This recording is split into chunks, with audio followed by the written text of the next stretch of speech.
बिस्मिल्लाहिर्रहमानिर्रहीम। अस्सलाम वालेकुम। उम्मीद आप सब लोग बखैर वाफियत होंगे। वेलकम करते हैं आपका चैनल में। सबसे पहले आज हम पढ़ेंगे बोन का इंट्रोडक्शन। बोन होती ही क्या है? बोन आपके पास बेसिकली कनेक्टिव टिश्यू से मिलकर बने हैं, ठीक है। और एक और आपने पढ़ा हुआ connective tissue, that is your cartilage. लेकिन कार्टिलेज की निस्बत बोन आपके पास ज़्यादा स्ट्रॉन्ग होती है, ठीक है। और इसके अलावा बोन क्या हमारे पास बनाती है, ये आप शुरू से डेफिनेशन पढ़ते आ रहे हैं, frame work of the body बनाती है, ठीक है। और बोन अगर आप देखें स्लाइटली फ्लेक्सिबल होती है।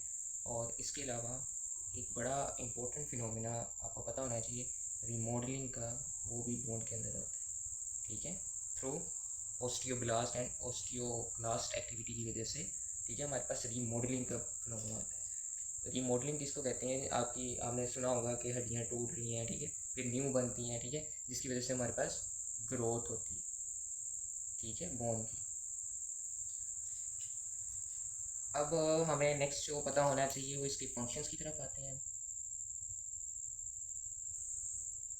एक तो सबसे इम्पोर्टेंट बोन का फंक्शन है, दैट इज़ योर, हमारे पास बोन का एक इम्पोर्टेंट फंक्शन है कि मूवमेंट में हेल्प आउट करती है, ठीक है।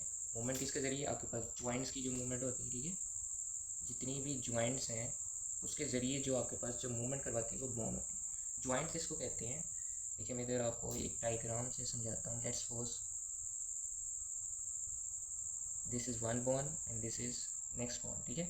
ये दो बोन्स के दरमियान, ठीक है, आपके पास जॉइंट बनता है, ठीक है, ये वाला जॉइंट, ठीक है। अब ये भी बहुत तरह के जॉइंट्स होते हैं। एक जॉइंट्स होते हैं जो कि हमारे पास फाइब्रस जॉइंट्स होते हैं, ठीक है, उसमें हमारे पास फाइबर्स के ज़रिए हमारे पास जॉइंट बनते हैं। एक जॉइंट जो हम मोस्ट मूवेबल जॉइंट होते हैं वो हमारे पास साइनोवियल जॉइंट होते हैं, ठीक है जी, ठीक है। इसमें साइनोवियल कैविटी होती है, अंदर साइनोवियल फ्लूइड होता है, ठीक है, साइनोवियल मेम्ब्रेन होती है, ठीक है। एक हमारे पास होता है कार्टिलेजिनियस जॉइंट। कार्टिलेजिनियस जॉइंट किधर होते हैं आपके पास? रिब्स के अंदर जो आपके पास होता है, ठीक है, वो कार्टिलेजिनियस जॉइंट होता है। इसके अलावा स्पाइनल कॉर्ड के अंदर आपके पास कार्टिलेजिनियस जॉइंट होता है, ठीक है। सो आपके पास ये हमारे पास जॉइंट्स का मैंने बता दिया, ठीक है, मूवमेंट कराने में। नेक्स्ट एक और आप देखें तो हाँ, एक इम्पोर्टेंट आपको पास पता है कि सपोर्ट करती है ऑर्गन्स को, देखें इम्पोर्टेंट है। जैसे कि आपके पास इसमें रिब्स आ जाती हैं, ठीक है, रिब्स आपके पास ऑर्गन को सपोर्ट करती है। इसके अलावा मिनरल स्टोरेज के लिए भी होती है, ठीक है। इसके अलावा आपके पास बोन में रेड बोन मैरो होता है, ठीक है, उसमें हम आगे हमने बोन के स्ट्रक्चर के बारे में डिस्कस करते हैं, उसमें हम रेड बोन मैरो के बारे में देखेंगे।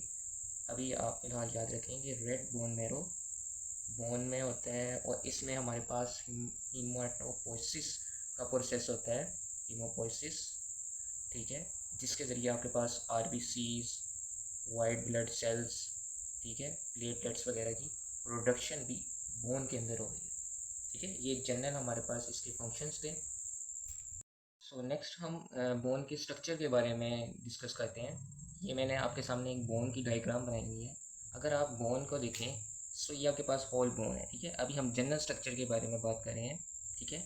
अगर आप देखें इसके जो आपके पास ये बोन का जो हिस्सा है इसको हम शाफ्ट भी कहते हैं, ठीक है, या इसका दूसरा नाम आपके पास जो लिखा है वो है डायाफाइसिस, ठीक है, इसको हम डायाफाइसिस भी कहते हैं, ठीक है। इसके अलावा जो बोन के दो एंड्स होते हैं, ठीक है, ब्रॉडर एंड होते हैं, ठीक है। अगर आप इधर से देखें सो ये नैरो है, लास्ट में जाके बोन का एंड ब्रॉडर हो जाता है, ठीक है। इस दोनों एंड्स को हम क्या कहते हैं? एपीफाइसिस, ठीक है। अच्छा, अब मैंने आपको दो बताया, एक डायाफाइसिस और एक एपीफाइसिस। डायाफाइसिस और एपीफाइसिस को आपस में मिलाते हैं एक बोन का स्ट्रक्चर, दैट इज़ जो हिस्सा होता है बेसिकली वो होता है मेटाफाइसिस, ठीक है। ये दोनों को आपस में मिलाता है, ठीक है। और इसी के दरमियान एक होती है ये एपीफाइजल प्लेट, जिसको हम ग्रोथ प्लेट भी कहते हैं, ठीक है। सो ये अमूमन कहा जाता है कि 19 to 20 ईयर, या फर्दर बुक्स में आगे भी लिखा होता है 21 ईयर्स तक हमारे पास बोन जो ग्रोथ है प्लेट वो रहती है। फिर ये आपके पास क्या हो जाती है? डायाफाइसिस और एपीफाइसिस आपस में फ्यूज़ हो जाते हैं, ठीक है। अच्छा, अब उसके बाद आप देखें ये आपके पास दरमियान में एक होलो सा सरफेस होता है, ठीक है। आपके पास ऐसे करके एक होलो सा सरफेस होता है पूरी बोन में, ये दरमियान में बोन को काट के दिखाया है, ठीक है। ये आप देख सकते हैं, ये होलो सा सरफेस है पूरा, इसको हम कहते हैं मेडुलरी कैविटी, ठीक है। और अगर आप मेडुलरी कैविटी में देखें सो आपके पास ये जो आपके पास हिस्सा नज़र आ रहा है ये येलो मैरो होता है, ठीक है। येलो मैरो, जो कि आपके पास फैट होता है, ठीक है, फैट स्टोर हुआ होता है, ठीक है। सो देन आपके पास अगर आप ऊपर देखें, सो ये आपके पास रेड बोन मैरो होती है, ठीक है, और यहाँ पे आपके पास जो सेल्स की प्रोडक्शन हो रही होती है वो इस हिस्से में हो रही होती है, ठीक है।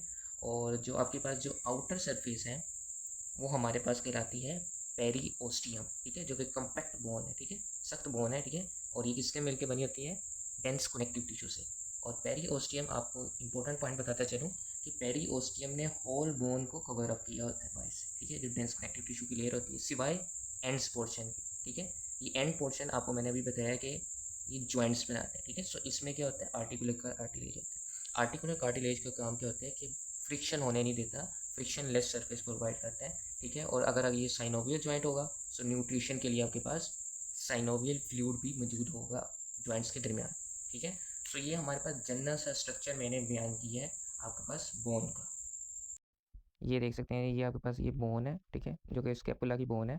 आगे हम पढ़ेंगे इंशाल्लाह। ये हमारे पास बेसिकली फ्लैट बोन की टाइप्स है, हम इसकी टाइप्स एक एक करके पढ़ेंगे, जिसकी वजह से आपके पास इसका स्ट्रक्चर मज़ीद क्लियर होगा कि इसको फ्लैट बोन क्यों कहते हैं। सो ये जनरल मैंने आपको दिखाया कि इस तरह की बोन नज़र आती है। Thank you very much.